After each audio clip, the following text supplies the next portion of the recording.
Good morning, students. Today I am going to continue my lecture for plus 2 Arts Political Science. The name of the chapter is India's Foreign Policy, and the topic is Nehru's role. The first Prime Minister Jawaharlal Nehru ने एक significant role play किया in setting the national agenda. He was his own foreign minister, both as prime minister and a foreign minister. He exercised profound influence in the formation and implementation of India's foreign policy from 1946 to 64. जो 3 major objectives थे Nehru foreign policy के, वो थे preserve the hard-earned sovereignty, protect territory integrity, promote rapid economic development. Nehru ji की wish थी कि वो सारे ऑब्जेक्टिव्स को अचीव करें through the strategy of non alignment. इसलिए of course parties and groups in the country जो बिलीव करते थे कि India should be more friendly with the bloc led by the US, because जो ब्लॉक थे claim to pre-democracy. कुछ leader ये चाहते थे कि इंडिया को US के साथ फ्रेंडली होना चाहिए, क्योंकि प्रो डेमोक्रेसी सिर्फ इन ब्लॉक के कारण ही आई थी. Who thought on these lines were leader like Dr. B.R. Ambedkar. ठीक है. Some political parties which were opposed to communism, वो ये चाहती थी कि इंडिया जो है प्रो US फॉरेन पॉलिसी को फॉलो करे. इसमें आ जाते हैं भारतीय जनता पार्टी, जनसंघ जो स्वतंत्र पार्टी के नाम से भी जानी जाती है. But Nehru ji possess considerable leeway in formulating foreign policy. Distance from two camps. Foreign policy जो इंडिपेंडेंट इंडिया की थी vigorously pursued the dream of a peaceful world by advocating the policy of non alignment. इसमें था कि जो cold war के कारण tension थी उनको रिड्यूस करना, contributing human resources to the UN peace keeping operations. United Nation ने जितने भी पीस कीपिंग ऑपरेशंस चलवाए थे उनमें रिसोर्सेज को कंट्रीब्यूट करना. Why India did not join either of two camps, US or USSR, during the Cold War? India wanted to keep away from the military alliances, ठीक है, जो US ने लड़ की थी और सोवियत यूनियन, क्योंकि वो इसके अगेंस्ट था. और ये US एंड सोवियत यूनियन भी एक दूसरे के अगेंस्ट थे. कंटेम्प्ररी वर्ल्ड पॉलिटिक्स से हमने कोल्ड वार के में ये पढ़ा कि ड्यूरिंग कोल्ड वार US जो था उसने North Atlantic Treaty Organization setup किया, और सोवियत जो था वो उसमें Warsaw Pact came into existence. India ने एडवोकेट किया नॉन अलाइनमेंट को as the ideal foreign policy approach. It was a difficult balancing act. Sometime the balance did not appear perfect. फिर क्या हुआ, 1956 जब ब्रिटेन ने इजिप्ट पर अटैक किया over the sues canal issue पर, इंडिया ने world protest again this new colonial invention की स्टार्ट कर दिया. बट उस सेम ईयर में जब यूएसएसआर ने हंगरी पर इन्वेड कर दिया, इंडिया ने इसके पब्लिक कंडेमनेशन को ज्वाइन नहीं किया. सच सिचुएशन में by and large India take an independent stand on various international issues. उसने अपने खुद के इंटरनेशनल इशूज पर स्टैंड लिए and get aid and assistant from members of both the blocks. ठीक है. इंडिया जो था वो ट्राई कर रहा था कि कन्विंस करें other developing countries about the policy of non alignment. Pakistan ने यूएस लेड मिलिट्री फोर्सेस को जो है अलायंसेस को ज्वाइन कर लिया. यूएस जो था वो इंडिया की इंडिपेंडेंट इनिशिएटिव से खुश नहीं था, उसकी पॉलिसी ऑफ नॉन अलाइनमेंट से खुश नहीं था. There was a considerable unease India के लिए इंडो यूएस रिलेशन बनाना ड्यूरिंग 1950. जो यूएस था also resented India growing partnership with the Soviet Union. हमने लास्ट चैप्टर में पढ़ा था strategy of planned economic development adopted by India. This policy emphasized import substitution.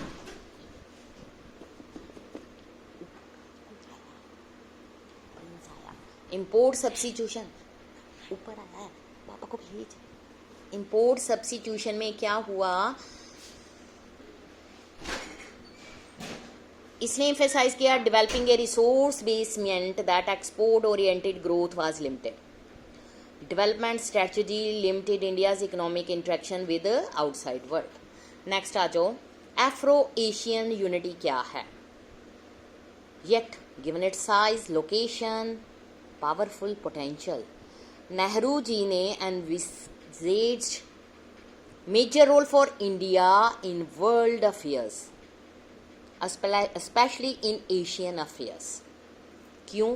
क्योंकि his era was marked by the establishment of contacts between India and other newly independent states in Asia and Africa through non-aligned movement.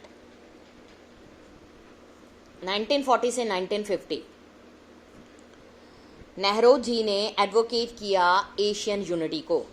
Under the leadership India जो है उसने convened the Asian relations conference March 1947. 5 months ahead of attaining its independence India ने earnest effort किए for early realisation of freedom of Indonesia from the Dutch colonial reign by convening an international conference in 1949. किसके लिए? Sports is freedom struggle.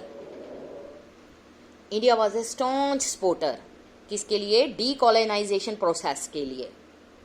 उसने racism को oppose किया, especially apartheid इन south Africa, जिसमें Nelson Mandela ने India से inspire होकर apartheid के अगेंस्ट स्ट्रगल स्टार्ट की और उसके लिए उनको 28 ईयर्स एग्जाइल में भी जाना पड़ा. एफ्रो एशियन कॉन्फ्रेंस जो थी इंडोनेशिया सिटी ऑफ बैंडंग में 1955 में हेल्ड हुई. इसको कॉमनली कहा जाता है बैंडंग कॉन्फ्रेंस. ये mark the zenith of India's engagement with the newly independent Asians and African Nations. जो बैंडंग कॉन्फ्रेंस है उसने लेटर ऑन एस्टेब्लिशमेंट की नाम की non aligned movement. First summit जो नाम की थी वो बेलग्रेड में हुई सितंबर 1961. नेहरू जी को फाइंडर थे नाम के. Peace and conflict with China. जैसे कि हमारे रिलेशन पाकिस्तान से थे, फ्री इंडिया ने अपने रिलेशनशिप चाइना के साथ फ्रेंडली बनाने शुरू कर दिए. चाइनीज रेवोल्यूशन के बाद 1949 में इंडिया फर्स्ट कंट्री था जिसने रिकॉग्नाइज किया कम्युनिस्ट गवर्नमेंट को. नेहरू जी ये फील करते थे कि neighbour that was coming out of the shadow of western domination help the new government in international फोरा. क्योंकि जो भी कंट्रीज इंडिपेंडेंट हुई थी, न्यूली इंडिपेंडेंट कंट्रीज, ठीक है, वेस्टर्न डोमिनेंस से आज़ाद हुई थी, उनकी हेल्प करनी चाहिए. कुछ उसके कलीग्स थे लाइक सरदार वल्लभ भाई पटेल, वो वरी हो गए कि उनको लग रहा था कि ये पॉसिबल हो सकता है कि फ्यूचर में चाइना अग्रेशन बनकर उनके सामने आए. बट नेहरू जी ने सोचा एक्सीडेंटली अनलाइकली, इसलिए India will face an attack from China for a very long time. China borders जो था उसको गार्ड किया paramilitary forces, not the army. Joint enunciations of Panchil, Panch Principles of Peaceful Coexistence by the Indian Prime Minister Pandit Jawaharlal Nehru and Chinese Premier Zhou Enlai. इन्होंने sign किया 29 अप्रैल 1954. ये एक सबसे बड़ा स्टेप था in the direction of stronger relationship between India and China. Indian and Chinese leaders जो थे एक दूसरे की कंट्री में आए और लार्ज फ्रेंडली क्राउड्स ने उनको वेलकम किया। इसमें क्या हुआ, इसमें एक थी सिनो इंडियन रिलेशन सिंस 1962। इसने more than a decade for India and China to resume normal relation. It was in 1976 full diplomatic relations जो थे इन टू कंट्रीज के बीच में रिस्टोर हो गए। Atal Bihari Vajpayee was the top level leader, he was the external affair minister.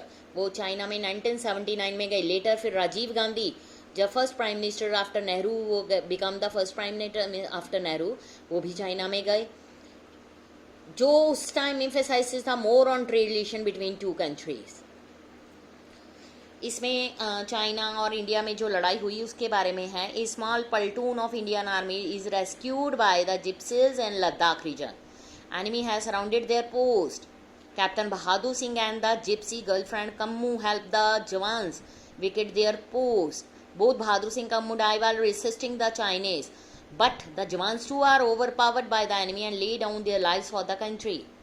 Set in the backdrop of China War 1962 की बात हो रही है, जिसमें जब चाइना ने हमारे इंडिया के ऊपर हमला किया तो उसके बाद जो हमारी बहुत सारी फिल्में चाइना की हमले के कारण बनाई गई। ये फिल्म जो है portrays the soldier and his travels at his central theme. ये पे करती है tribute to the soldier by depicting their plight, political frustration over the betrayal by the Chinese. Film में जो documentary uses a footage of war scenes is considered as one of the early war film made in Hindi. 1964 में बनी थी। चेतन आनंद इसके director थे। धर्मेंद्र, प्रिया, राजवंश, बलराज साहनी, जयंत, सुधीर, संजय खान, विजयानंद इसके ये हीरो थे जिन्होंने रोल प्ले किया। ये मतलब है कि जब हमारे चाइना के साथ वैसे तो रिलेशन अच्छे थे, लेकिन थोड़ी देर में हमारे चाइना के साथ जो रिलेशन थे वो ख़राब होने शुरू हो गए, जिसके लिए चाइना ने हमारे देश के ऊपर हमला भी किया। ये हम अपने अगले लेक्चर में डिस्कस करेंगे। Thank you students.